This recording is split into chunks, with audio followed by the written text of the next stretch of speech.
Hello everyone and welcome to the captain. So बेटा, बहुत से बच्चों के ना मेरे पास एकदम से मैसेज आने शुरू हो गए कि सर क्लास ट्वेल्थ के मार्क्स ना हमारे कम रह गए हैं, उतनी अच्छी परसेंटेज नहीं बन पाई है। सर 60% मार्क्स बन पाए हैं, सर 70% मार्क्स ही बन पाए हैं, सर 50% ही मार्क्स बन पाए हैं। तो क्या अब हमें कॉलेज में एडमिशन नहीं मिलेगा? यार ये जो लोग आपको ये गाइड करते हैं ना कि भाई तेरे क्लास ट्वेल्थ के अंदर मार्क्स कम आ गए, अब तो तेरे को कॉलेज के अंदर एडमिशन ही नहीं मिलेगा, तेरी तो लाइफ खत्म हो गई है ना, वो लोग हैं जो एक्चुअल में जिन्होंने कभी तुम्हारा भला सोचा ही नहीं है।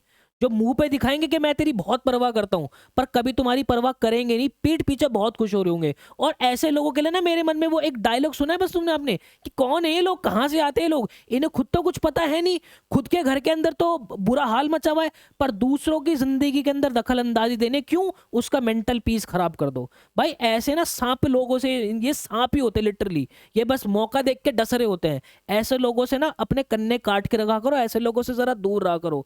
इन लोगों का लाइफ में होना ना होना एक ही बराबर होना चाहिए आप लोगों के लिए। रियलिटी इन्हें पता है नहीं कुछ, और आप भी इन लोगों की बातों में आ जाते हो। बेवकूफ बनना छोड़ दो, ये 2024 है। यहां पर न्यू एजुकेशन पॉलिसी अगर आप उठाओगे ना, यार कोई बात नहीं, मार्क्स कम आ गए तो क्या हो गया, अच्छे इंसान हो तुम, अच्छे अच्छे स्टूडेंट हो तुम। अभी हमारे पास मौका है, सीयूईटी हमारे हाथ के अंदर है। क्लास ट्वेल्थ के बेस पे हमें अंडर ग्रेजुएट कॉलेज के अंदर एडमिशन नहीं मिलने वाला बेटा, आपके जो आगे एंट्रेंसेस होंगे उसके बेसिस पे मिलने वाला है। इस बात को ध्यान से समझना। यहाँ पे 2024 के अंदर आप लोगों की बेटा ये जो क्लास ट्वेल्थ की दुनिया है ना, ये बिल्कुल अलग है। ये दुनिया अब खत्म हो चुकी है, इस दुनिया से बाहर आ चुके हो। इस दुनिया और इस दुनिया को कनेक्ट मत करो अब बिल्कुल भी। ये कॉलेज लाइफ है, अब ये अलग है। यहाँ पे कॉलेज लाइफ के अंदर घुसने के लिए आपको बेटा एंट्रेंसेस देने पड़ेंगे, ठीक है, आपको एंट्रेंसेस देने पड़ेंगे। इंडिया के अंदर लगभग 95% ऐसे कॉलेजेस है बेटा, वो या तो सीयूईटी के अम्ब्रेला में आ रहे होते हैं अपने कॉलेज एडमिशन के लिए, या फिर वो अपना खुद का ही एंट्रेंस टेस्ट करा रहे होते हैं, या फिर कोई स्टेट गवर्नमेंट उनका टेस्ट करा रही होती है। तो आपको कॉलेज लाइफ में एंटर करने के लिए जो है वो जो है आपको एंट्रेंसेस के मार्क्स की नीड होती है। मैं ये नहीं कह रहा कि कुछ कॉलेजेस क्लास ट्वेल्थ के मार्क्स कंसिडर करते नहीं है, करते हैं, पर वो बहुत कम है, समझ लो। तो अगर आप लोगों ने एंट्रेंसेस के अंदर बहुत अच्छे से अच्छा स्कोर कर लिया, तो क्लास ट्वेल्थ की वेटेज रह नहीं जाएगी। क्लास ट्वेल्थ की वेटेज रहेगी कहाँ? अगर आप सीयूईटी देने का प्लान कर रहे हो आगे, तो अगर आपके सीयूईटी के स्कोर कार्ड के अंदर कहीं भी टाई हो जाता है कि दो बच्चों के मार्क्स बिल्कुल ही सारे सब्जेक्ट के अंदर मिल जाते हैं, बिल्कुल एग्जैक्ट, मतलब कि वैसे तो ये हो ही नहीं सकता, मतलब बहुत बहुत ही रेयर सिचुएशन होगी, क्योंकि ये जो मार्क्स निकालेंगे वो लगभग 7 डिजिट तक आ रहा होता है, ठीक है। आपके जो मार्क्स आ रहे होंगे लगभग 7 डिजिट तक आ रहा होगा डेसिमल के बाद भी, तो उतना मैच कर पाना तो बहुत ही मुश्किल रहेगा। लेकिन अगर फिर भी हो जाता है, तब उस केस के अंदर क्लास ट्वेल्थ के अंदर आप जिस बच्चे के ज्यादा मार्क्स रहेंगे वो उनको वेटेज दे देंगे।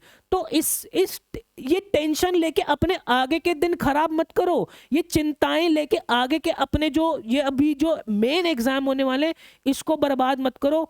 इन लोगों का तो काम ही यही होता है, ये तो चाहते ही है कि चल जाके इसको थोड़ी सी चिंताएं दे देते हैं, इसको थोड़ी सी टेंशन दे देते हैं। और ये कोई और नहीं, ये होते अपने ही लोग हैं, समझ रहे, जिसको आप कहते हो ना कि ये हमारे अपने लोग हैं, ये एक्चुअल में आपके कभी हुए ही नहीं है। ये पीठ पीछे बहुत अलग लोग होते हैं, इनसे प्लीज बच के रहना। और बेटा कोई बात नहीं ना यार, देखो जिंदगी के अंदर दो ही तो चीजें हैं, या तो मार्क्स अच्छे आएंगे या मार्क्स खराब आएंगे। आ गए तो ठीक है, लाइफ के अंदर कभी ना कभी इंसान जो है वो नीचे जरूर गिरता है, एक बार वो जरूर नीचे गिर रहा होता है किसी ना किसी पॉइंट पे। अब वो जब नीचे गिर रहा होता है ना, वही एक ऐसा पॉइंट होता है जो समझदार लोग होते हैं उससे सीख लेकर जिंदगी में बहुत आगे बढ़ जाते हैं। लेकिन अब जो कोई ढीठ हो चुके हैं कि भाई मैं तो नीचे गिरा हूं, अपने दिल पे पत्थर मान लेंगे, क्योंकि होता क्या उसमें से बहुत से लोगों को तो ये सांप वाले लोग हैं ना, ये आके उसको तोड़ देते हैं कि तू तो किसी लायक ही नहीं है। अरे मुझे तो पता था, ये तो सारे दिन कमरे में बंद हो के बस पता नहीं फोन चलाता होगा, वो तो ये करता होगा, इसलिए ये कुछ नहीं करता, ये आपको तोड़ेंगे। कोई बात नहीं भाई, कोई बात नहीं, आपके मार्क्स कम आ गए ना, जिंदगी हमें बहुत मौके देगी। ये सिर्फ कहानी यहाँ पे क्लास ट्वेल्थ पे अभी खत्म नहीं हो जाती है, एक्चुअल में लाइफ यहाँ से शुरू हो रही है। ये कुछ है ही नहीं, ये इतना इंपॉर्टेंस रखता ही नहीं है। इस डर से, इस बबल से, इस दुनिया से बाहर आ जाओ, रियलिटी के अंदर जियो मेरे भाई। आप अपने घर के बहुत अच्छे बच्चे हो, ठीक है, आपके मम्मी पापा को आप पे बहुत नाज है, मुझे आप पे बहुत नाज है, ठीक है यार, कोई बात नहीं, मार्क्स कम आए हैं, आगे सीखेंगे अपना बढ़िया जो है, आगे जिंदगी के अंदर बहुत कुछ कर लेंगे। एंट्रेंसेस हमारे पास है, कॉलेज के अंदर भी पहुंच जाएंगे, कहाँ दिक्कत आ रही है। चिल करो भाई, जितने भी मार्क्स आए हैं ना सेलिब्रेट करो, घर वालों के साथ बैठो, उन्हें बोलो कि चलो यार कोई बात नहीं, मार्क्स कम आ गए, मैं आगे बहुत मेहनत कर लूंगा। उन्हें निराश मत रहो, तुम निराश रहोगे, घर वाले निराश होंगे, भाई कोई दिक्कत नहीं है, चिल करो। मेरे सारी दुआएं, सारी आशीर्वाद आप लोगों के साथ है। खूब जिंदगी के अंदर आगे बढ़ो बेटा। All the best, love you.